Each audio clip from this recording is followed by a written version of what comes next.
Google says this is an elm sawfly. I've not seen one before. Good Wednesday morning, everyone.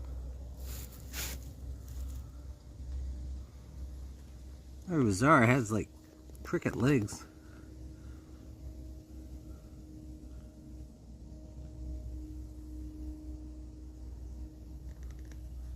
All over the place. That's what made it stand out. Its body is weird.